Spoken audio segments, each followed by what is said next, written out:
Okay, so we're going to practice simplifying complex fractions. Our first example is x divided by 2x plus 1, all divided by 5 plus 3 over x. All right, I am going to begin by finding the least common denominator.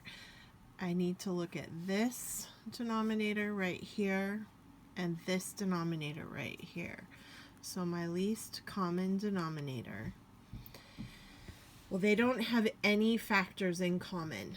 So it's just going to be this whole denominator times this whole one. So I'm going to multiply this whole fraction by my least common denominator divided by my least common denominator. Now, this looks like a big mess, but really it's just a fancy way of writing 1.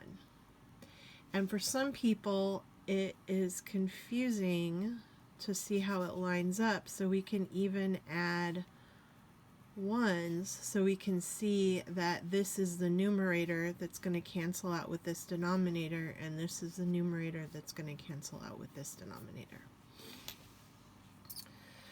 Okay, then I am going to multiply. So when I multiply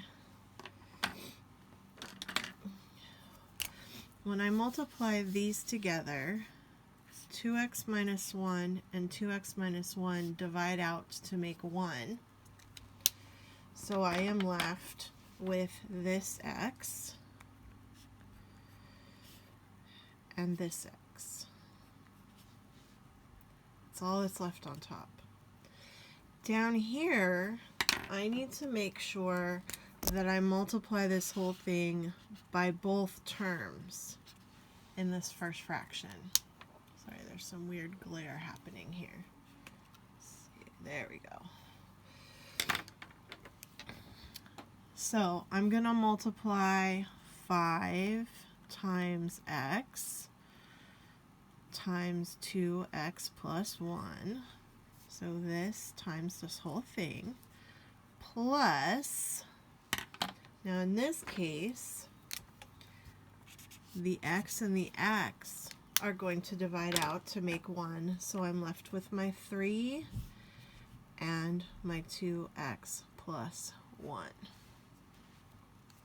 Alright, now I'm going to simplify this. X times x is x squared.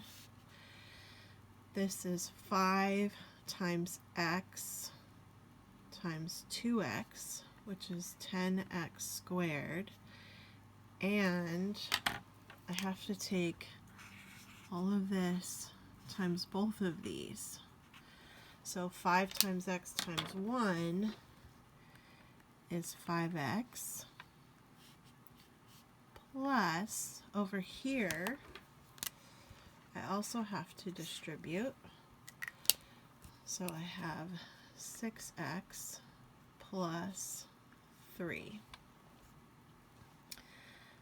So this equals x squared times 10x squared plus 11x plus 3.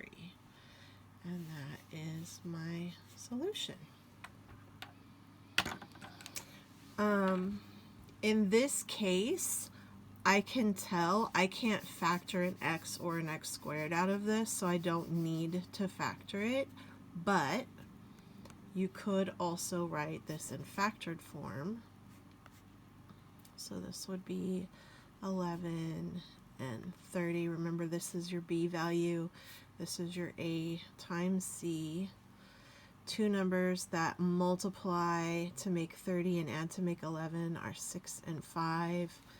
So I think I'm going to do factoring by grouping. So 10x squared plus 6x plus 5x plus 3 is, let's see, 2 times 5x, 2x times 5x plus 3 plus 1 times 5x plus 3. So this is going to be 2x plus 1 times 5x plus 3.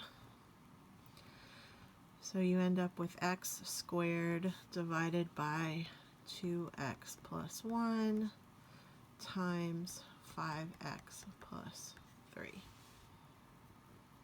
All right.